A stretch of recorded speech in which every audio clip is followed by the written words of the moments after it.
বিসমিল্লাহির রহমানির রহিম। হযরত আবু হুরায়রা রাদিয়াল্লাহু তাআলা আনহু বলেন যে রাসূলুল্লাহ সাল্লাল্লাহু আলাইহি ওয়াসাল্লাম ইরশাদ করিয়াছেন, দুনিয়া মুমিনের জন্য কয়েদখানা আর কাফেরদের জন্য জান্নাত। মুসলিম শরীফ।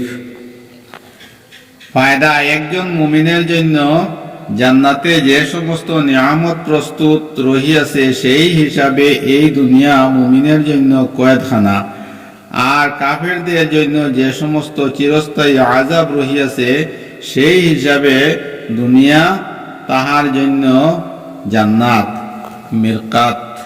মিরকাত শরীফ। হযরত আবু হুরায়রা রাদিয়াল্লাহু তাআলা আনহু হইতে বর্ণিত আছে যে রাসূলুল্লাহ সাল্লাল্লাহু আলাইহি ওয়াসাল্লাম ইরশাদ করিয়াছেন, যখন গনিমতের মালকে ব্যক্তিগত সম্পদ মনে করিতে আরম্ভ করা হইবে, আমানতকে গনিমতের মাল মনে করিতে আরম্ভ করা হইবে, তখন আমানতকে আদায় করার পরিবর্তে নিজে খরচ করিয়া ফেলে যাকাতকে জরিমানা মনে করিতে আরম্ভ করা হইবে, অর্থাৎ খুশি মনে দেওয়ার পরিবর্তে অসন্তুষ্টির সহিত দে। ইলম দিনের উদ্দেশ্যে নয় বরং দুনিয়ার জন্য অর্জন করিতে আরম্ভ করিবে। মানুষ স্ত্রীর আনুগত্য ও মায়ের অবাধ্যতা করিতে শুরু করিবে, বন্ধু বান্ধবদেরকে নিকটে করিবে ও বাপকে দূরে সরাইয়া দিবে। মসজিদ সমূহের মধ্যে প্রকাশ্যে সুরগুল করা আরম্ভ হইবে, ফাসিক লোক কৌমের নেতৃত্ব দিতে আরম্ভ করিবে, কৌমের সর্দার কৌমের নিকৃষ্টতম লোক হইবে, কাহারও অনিষ্ট হইতে বাঁচার জন্য তাহার সম্মান করা হইতে লাগিবে, গায়িকা নারীদের এবং বাদ্যযন্ত্রের প্রচলন হইবে ব্যাপকভাবে, শরাব পান আরম্ভ করা হইবে এবং উম্মতের পরবর্তী লোকেরা তাহাদের পূর্ববর্তী লোকদেরকে মন্দ বলিতে আরম্ভ করিবে। এই সময় লাল বর্ণের ঝড়, ভূমিকম্প, জমিনে ধসিয়া যাওয়া, মানুষের চেহারা বিকৃত হওয়া এবং আসমান হইতে পাথর বর্ষিত হওয়ার অপেক্ষা করা উচিত।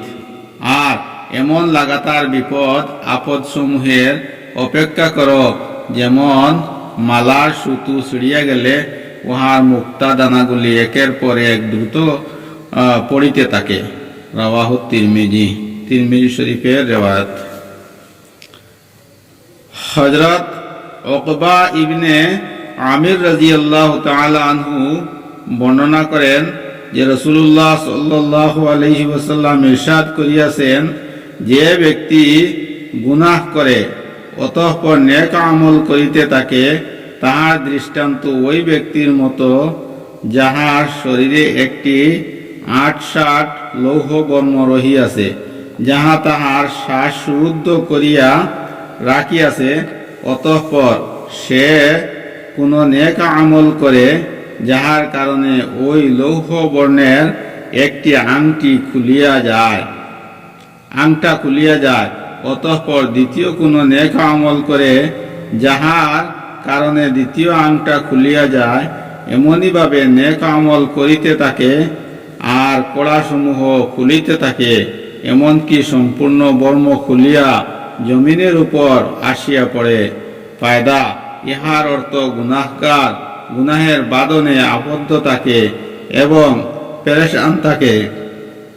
নেক কাজ করার কারণে গুনাহের বাঁধন খুলিয়া যায় এবং পেরেশানি দূর হইয়া যায়। মুসনাদে আহমদ। হযরত আব্দুল্লাহ ইবনে আব্বাস রাদিয়াল্লাহু তাআলা আনহু বলেন, যখন কোনো কওমের মধ্যে প্রকাশ্যে গনিমতের মালে খেয়ানত করা হয়, তখন তাহাদের অন্তরের শত্রুর ভয়ভীতি ডালিয়ে দেওয়া হয়। যখন কোনো কওমের মধ্যে বেবিচার ব্যাপক হইয়া যায়, তখন তাহাদের মধ্যে মৃত্যু ব্যাপক হইয়া যায়। যখন কোনো কওম ওজনে কম বেশি করে, তখন তাহাদের রিজিক উঠাইয়া লওয়া হয়, অর্থাৎ তাহাদের রিজিকের বরকত খতম করিয়া দেওয়া হয়। যখন কোনো কওম বিচার কার্যে জুলুম করে, তখন তাহাদের মধ্যে খুন খারাপি ছড়াইয়া যায়।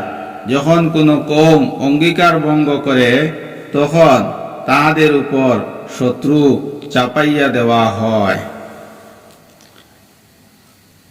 হযরত আবু হুরায়রা রাদিয়াল্লাহু তাআলা আনহু হইতে বর্ণিত আছে যে তিনি এক ব্যক্তিকে বলিতে শুনিয়াছেন যে জালিম ব্যক্তি শুধু নিজের ক্ষতি করে।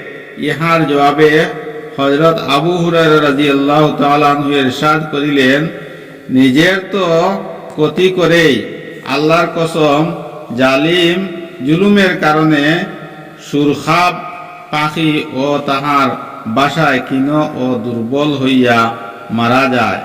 বাইহাকি। ফায়দা, জুলুমের ক্ষতি জালেম পর্যন্ত সীমাবদ্ধ থাকে না, তাহার জুলুমের কুফল স্বরূপ বিভিন্ন প্রকারের মুসিবত অবতীর্ণ হইতে থাকে। বৃষ্টি বন্ধ হইয়া যায়, পাখিরা মাঠে জঙ্গলে শস্য দানা পায় না, শেষ পর্যন্ত ক্ষুধার কারণে নিজেদের বাসায় মরিয়া যায়।